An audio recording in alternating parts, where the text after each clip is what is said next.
आज तो संडे है और हम फिर से अव्यक्त मुरली लेकर आए हैं। शिव बाबा के महावाक्य हम डेली सुनते हैं, लेकिन संडे स्पेशल मुरली होती है। तो आज की मुरली में बाबा ने सहयोग की बात की है कि समय पर दिया गया जो सहयोग है उसका पदम गुणा जमा हो जाता है। जब राजयोग सीखते हैं तो राजयोग के द्वारा हमें अष्ट शक्तियों की प्राप्ति होती है और उन अष्ट शक्तियों में से एक शक्ति है सहयोग की शक्ति। तो परमात्मा हमको कहते हैं जो जितना योगी होगा वो सहयोगी भी होगा। योग से सहयोग की शक्ति आती है। ईश्वरीय कार्य में तन मन धन से दिया गया सहयोग ये हमें पदम गुणा अपना जमा करने की शक्ति देता है। वर्तमान समय ईश्वर का जो कार्य चल रहा है और हम सभी ईश्वर के बच्चे अपने ही तन मन धन से इस भारत को फिर से स्वर्णिम भारत बनाने में सहयोग दे रहे हैं। समय पर दिए गए इस सहयोग से हम संसार को बहुत जल्दी ही सुखमय बना सकते हैं। अगर कोई कहे कि मेरे पास तो धन नहीं है, मैं क्या सहयोग दूँ? तन से सहयोग कर सकते हैं। कोई कहे तन बीमार है, मैं कैसे सहयोग कर सकता हूँ या कर सकती हूँ? मन से सहयोग दे सकते हैं, अपने व्यवहार से सहयोग दे सकते हैं। तो अपने जीवन में गुणों की धारणा करके फिर ईश्वरीय कार्य में सहयोग देने से हमें बहुत लाभ होता है। इसीलिए एक छोटा सा उदाहरण देते हैं। आप सबने सुना होगा वो उदाहरण, जब राम जी पुल बना रहे थे और राम जी ने जो बंदर की सेना ली थी, सभी बंदर पुल बनाने में सहयोग दे रहे थे। बड़ा बड़ा वो तसला उठा रहे थे और सारी सेना पुल बनाने में अपना सहयोग दे रही थी। एक छोटी सी गिलहरी साइड में बैठकर ये सब देख रही थी कि श्री राम का ये कार्य चल रहा है और मैं तो इतनी छोटी सी हूँ, मैं क्या सहयोग दे सकती हूँ? तो बताते हैं कि गिलहरी के मन में जब सहयोग देने का विचार, सहयोग देने का शुभ संकल्प उत्पन्न हुआ, तो वो क्या किया उसने? वो रेत के ढेर पे जाती थी और उस रेत के ढेर पर वो लोट-पोट हो जाती थी और जितनी रेत उसके बालों में भरता था वो रेत, वो धीरे धीरे धीरे करके जाती थी और पुल में झाड़ के आ जाती थी। ऐसे करते करते करते उसने पुल में भी रेत का ढेर लगा दिया। कहते हैं कि राम जी उस छोटी सी गिलहरी का वो सेवा भाव देख रहे थे और सेवा भाव देखकर उन्होंने गिलहरी को आशीर्वाद दिया। तो कहने का भाव मेरा ये है कि हम ये नहीं कह सकते कि हम इस संसार को सुखमय बनाने में क्या सहयोग दे सकते हैं। किसी भी प्रकार से हम इस संसार को अच्छा बनाने में अपना योगदान दे सकते हैं, लेकिन ईश्वर के साथ कनेक्शन जब जुड़ेगा तभी हम सहयोग देने की भावना अपने मन में उत्पन्न कर सकते हैं। हमारे 4 सब्जेक्ट हैं। इन 4 सब्जेक्ट में जो हमारा लास्ट चौथा सब्जेक्ट है वो भी सेवा का सब्जेक्ट है। लेकिन सेवा अपनी धारणाओं से जब हम करते हैं तब दूसरों को भी हम सुख दे सकते हैं और खुद भी सुखी हो सकते हैं। अगर धारणाएं जीवन में नहीं है और सहयोग दे रही हैं तो कभी ना कभी अंदर से ऐसा आएगा, मैं कितना करूं, मैं ही करूं क्या? ये भावना भी पैदा हो सकती है अगर धारणा नहीं है।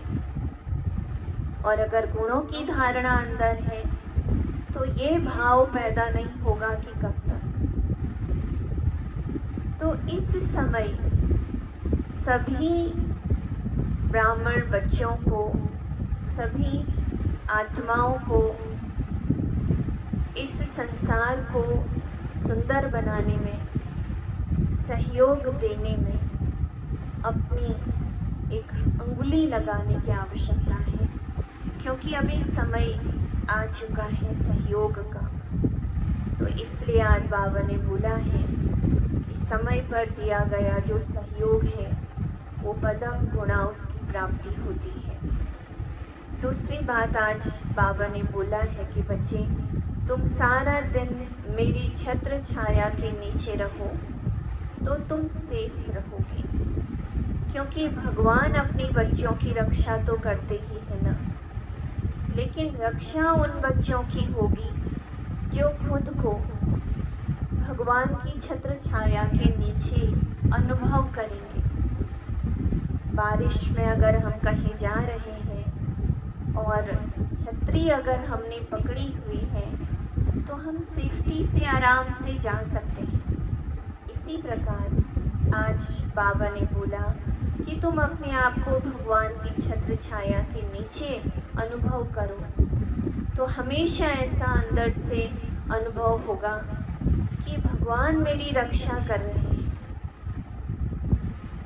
और आज तो मुरली में बाबा ने उड़ती कला की बात कही है, चढ़ती कला भी नहीं बल्कि उड़ती कला। बाबा ने कहा बच्चे अब उड़ो, चलने का भी समय नहीं है बल्कि उड़ने का समय है। क्योंकि आप पैदल जाओ, बाई कार जा रहे हैं या बस में जा रहे हैं, ट्रेन में जा रहे हैं, बाई एयर जा रहे हैं, फर्क है। अगर हम बाई एयर जाएंगे तो हमारी समय की भी बचत होगी। तो बाबा भी अब कहते हैं कि अब उड़ने का समय है, और जितना जितना हम उड़ती कला अपनी बनाएंगे हम सबका भला कर सकते हैं। तो आज की मुरली का जो टॉपिक है, उड़ती कला से सर्व का भला। आज बाबा खास मुरली में डबल विदेशियों को याद कर रहे हैं। वैसे तो हम भी विदेशी हैं, क्योंकि हम सभी का घर परम धाम है और यहाँ हम सिर्फ अपना पार्ट प्ले करने के लिए आए हैं, अपना रोल अदा करने के लिए आए हैं। हमारा रोल पूरा होगा, हम सभी आत्माएं अपने घर जाएंगे। वैसे तो हम भी फॉरेनर हैं, क्योंकि ये हमारा घर नहीं है, घर है हमारा परम धाम। आज विशेष डबल विदेशी बच्चों को डबल मुबारक देने आए हैं। एक दूर देश में भिन्न धर्म में जाते हुए भी नज़दीक भारत में रहने वाली अनेक आत्माओं से जल्दी बाप को पहचाना। बाबा कहते बुद्धि क्लियर होने के कारण उन्होंने मुझे जल्दी पहचान लिया।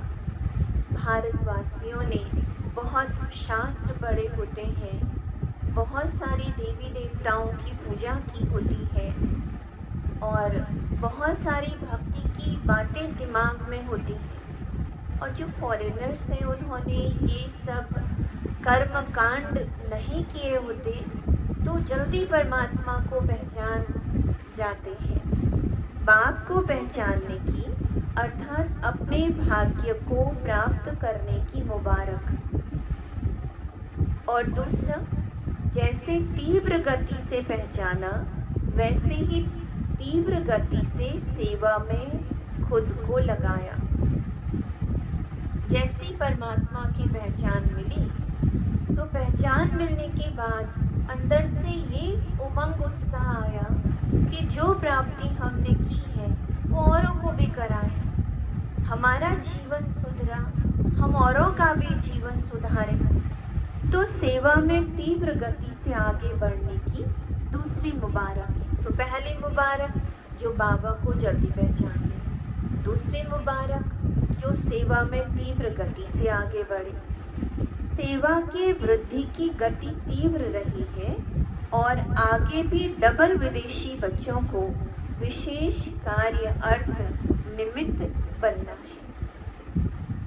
भारत के निमित्त आदि रत्न विशेष आत्माओं ने स्थापना के कार्य में बहुत मजबूत फाउंडेशन बन कार्य की स्थापना की।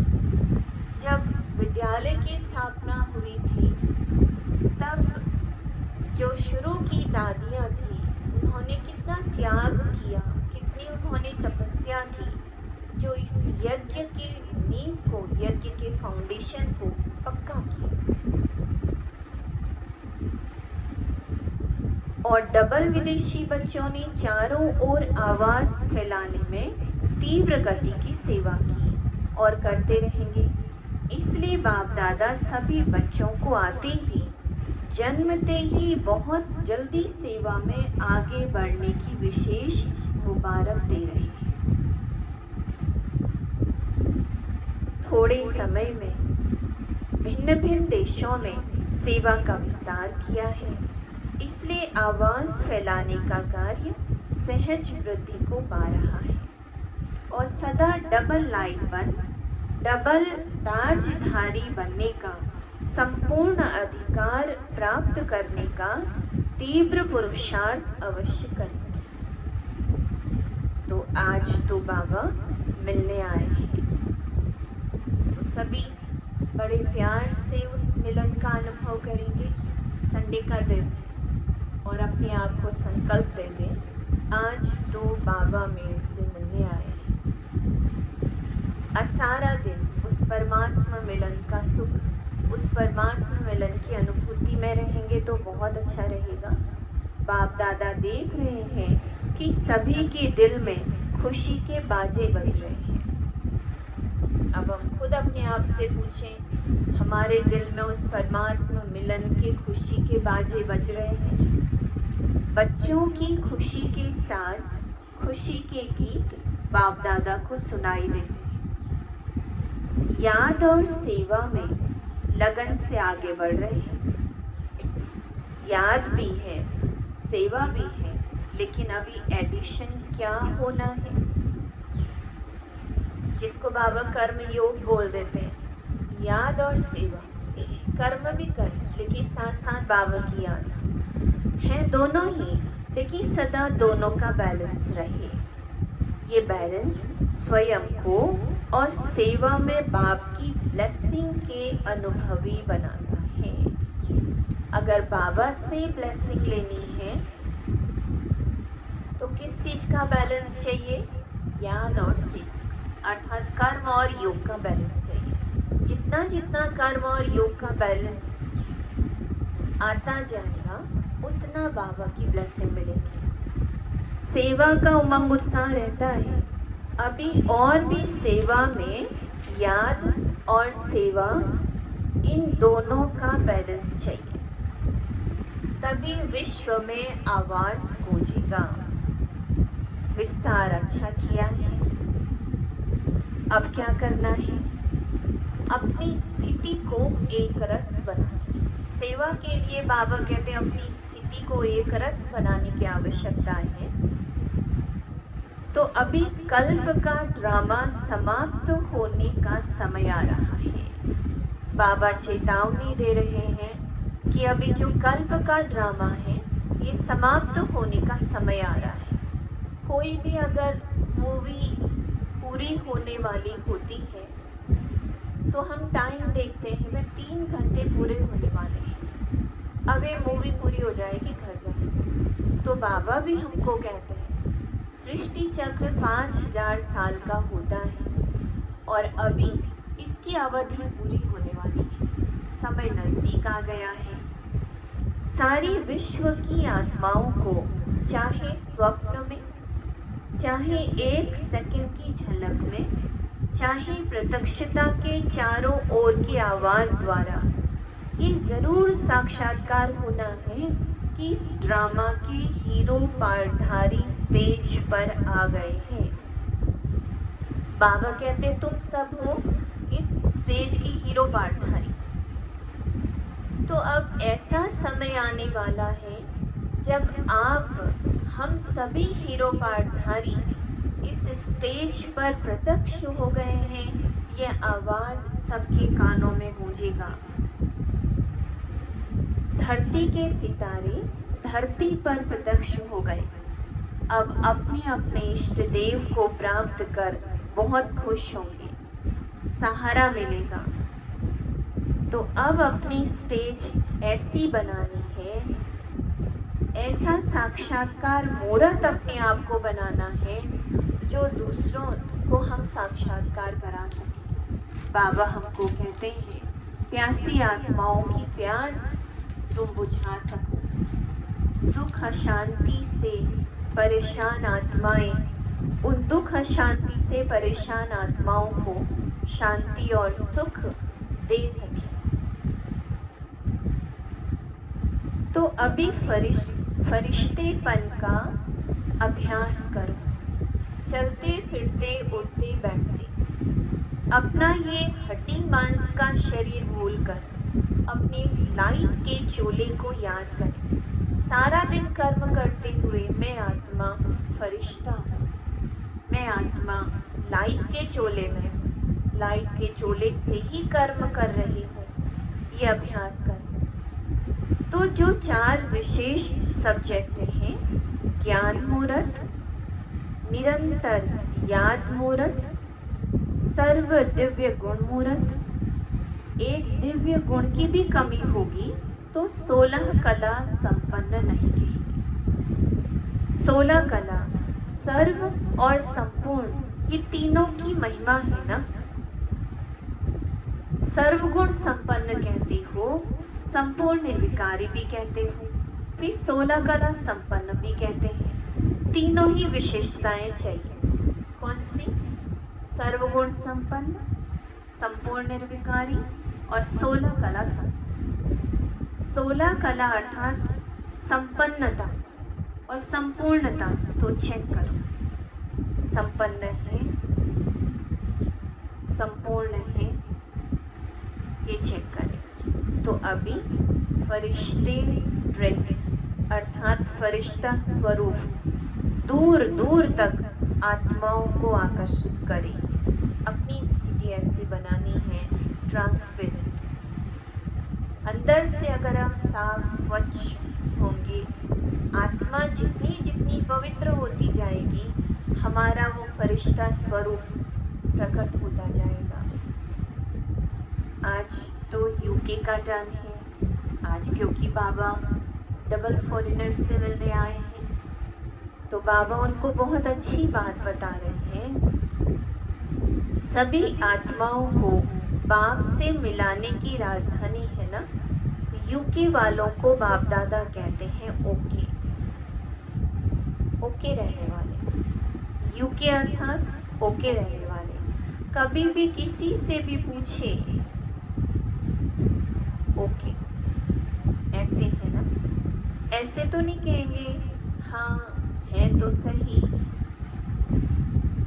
लंबी सांस लेकर कहते हैं हाँ ओके है, और जब ठीक होते हैं तो क्या कहते हैं? हाँ ओके। ओके कहने में भी फर्क है। अगर अंदर की स्थिति ठीक नहीं होगी, या कोई ना कोई बात मन में है, या तन ठीक नहीं है, या मन ठीक नहीं है, पूछेंगे कैसे हो, तो हाँ ओके है। और अगर सब ठीक ठाक है तो कहेंगे ओके। तो बाबा कहते कहने में भी फर्क होता है। तो संगम युग की राजधानी, सेवा की राजधानी, जिसमें राज्य सत्ता अर्थात रॉयल फैमिली की आत्माएं तैयार होने की प्रेरणा चारों ओर फैली, तो राजधानी में राज्य अधिकारी बनाने का राज्य स्थान तो हुआ ना। इसलिए बाप दादा हर देश की विशेषता को विशेष रूप से याद करते हैं और विशेषता से सदा आगे बढ़ते हैं। बाप दादा कमजोरियां नहीं देखते हैं, सिर्फ इशारा देते हैं। मुरली में बाबा कमजोरी का वर्णन नहीं करेंगे, समझाने दे देते हैं। समझाने भी बाबा कहते इशारे में देते हैं। बहुत अच्छे अच्छे कहते कहते कहते बहुत अच्छे हो जाते हैं। कमज़ोर हो कहते तो कमज़ोर हो जाते। एक तो पहले कमज़ोर होते, दूसरा कोई कह देता है तो जैसे कि फिर मूर्छित हो जाते। इसलिए बाबा कभी भी किसी भी कमज़ोरी का वर्णन नहीं करते। बहुत अच्छे अच्छे कहते कहते बहुत अच्छे हो जाते हैं ना। कैसा भी मूर्छित हो, लेकिन उसको श्रेष्ठ स्मृति की, विशेषताओं के स्मृति की संजीवनी बूटी खिलाओ। बाबा कहते उदास निराश आत्माओं को उसकी विशेषताओं की संजीवनी बूटी खिलाओ।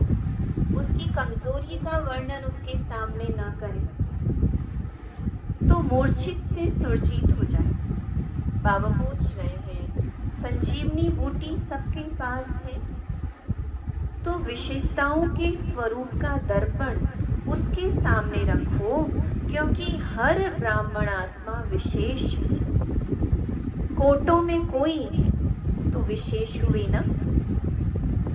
सिर्फ उस समय अपनी विशेषता को भूल जाते हैं। अपनी विशेषता क्या है? दूसरों की विशेषता देखना, ये अपनी विशेषता है। अपनी विशेषता को भूलने के कारण फिर हम दूसरों की भी विशेषता को नहीं देख पाते। उसको स्मृति दिलाने से विशेष आत्मा बन जाएंगे और जितनी विशेषता का वर्णन करेंगे तो उसको स्वयं ही अपनी कमजोरी और ही ज़्यादा क्लियर अनुभव होगी। बाबा कहते तुम अगर उसको उसकी कमजोरी बताओगे, उसकी कमी अगर बताओगे तो वो नई कमी कमजोरी को एक्सेप्ट करेगा, और अगर उसकी विशेषताएं बता दी जाए तो खुद पे खुद वो अपनी कमजोरी को क्लियर अनुभव करेगा। आपको कराने की ज़रूरत नहीं होगी। अगर आप किसी को कमजोरी सुनाएंगे तो वो छिपाएंगे, टाल देंगे, मैं ऐसा नहीं हूँ, मैं ऐसा हूँ ही नहीं। आप विशेषता सुनाओ। जब तक कमजोरी स्वयं ही अनुभव न करे तब तक परिवर्तन नहीं हो सकता। तो इसलिए अपनी भी विशेषताएं देखनी है और दूसरों की भी विशेषताएं देखनी है। तो अन्य आत्माओं का परिवर्तन तभी होगा जब हम उस आत्मा को उसकी विशेषता बताएंगे, और जब तक उस आत्मा को अपनी कमजोरी रियलाइज नहीं होगी तब तक उस आत्मा में परिवर्तन नहीं आ सकता। तो बाबा कहते हैं हर एक को संजीवनी बूटी से मूर्छित को भी सुरजीत कर उड़ते चलो और उड़ाते चलो। बाबा ये काम दे रहे हैं आज कि हर एक की विशेषताओं को देखकर खुद भी आगे बढ़ो और दूसरों को भी आगे बढ़ाओ। तो ये बाबा ने बोला, अगर कोई पूछे कैसे हैं, ओके। अगर ढीला ढाला आंसर मिल रहा है, हाँ ओके, तो समझो अंदर से कुछ गड़बड़ है, तो ये चेक करें, बाबा कहते हैं। तो कर्म योगी की बाबा बात बता रहे हैं, सदा स्वयं को कर्म योगी अनुभव करते हैं। कर्म योगी जीवन अर्थात हर कार्य करते याद की यात्रा में सदा रहे। ऐसे नहीं कि कर्म शुरू करते समय तो याद रहा, याद किया और फिर भूल गए। बाबा कहते हैं सदा याद की यात्रा। यह श्रेष्ठ कार्य श्रेष्ठ बाप के बच्चे ही करते हैं और सदा सफल होते हैं। आप सभी कर्म योगी आत्मा हो ना? बाबा पूछ रहे हैं, आप सभी कर्म योगी आत्मा हो ना? कर्म में रहते न्यारा और प्यारा, सदा इसी अभ्यास से स्वयं को आगे बढ़ाना है। स्वयं के साथ साथ विश्व की जिम्मेवारी सभी के ऊपर है, लेकिन ये सब स्थूल साधन है। कर्म योगी जीवन द्वारा आगे बढ़ते चलो और आगे बढ़ाते चलो। यही जीवन बहुत अच्छी जीवन है, अति प्रिय जीवन है।